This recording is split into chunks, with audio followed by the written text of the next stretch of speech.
Get your free copy of the complete tutorial at www.teachucomp.com/free. After you have finished creating your initial vendors within your QuickBooks company file, you should then enter any clients and cases who owed you money as of the start date of your company file. You can always add additional clients and cases as the need arises later on. Note that clients are often referred to within the QuickBooks program as customers, while your cases, matters, and projects are collectively referred to as jobs.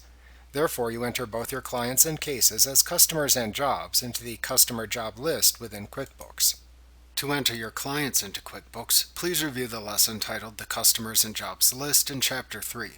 To enter your cases into QuickBooks, please review the lesson titled Creating a Job in Chapter 18 to learn how to enter jobs for customers into QuickBooks. When creating the cases or projects and matters as jobs within the New Job window, you should note that it's very common for a single case to have multiple billing rates. You may also have differing rates for each client or case.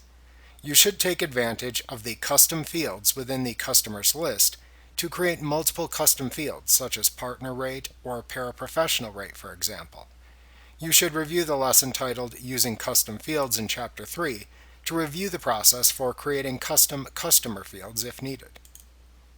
You can enter these rates into the Additional Info tab when creating a new job to show the various rates available for that client or case when creating invoices.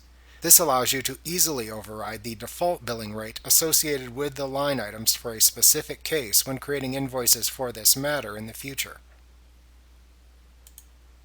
You should also add these custom billing rate fields to your invoice templates so they will appear when performing data entry within the invoice template, but will not appear in the printed version you send to clients.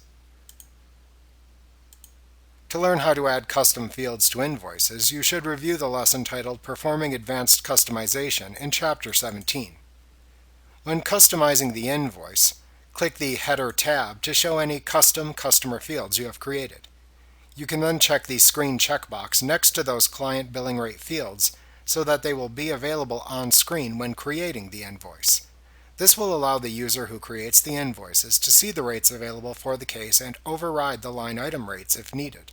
However, these rates will not display on the printed copy that you then send to the client. Like what you see? Pick up your free copy of the complete tutorial at www.teachucomp.com/free.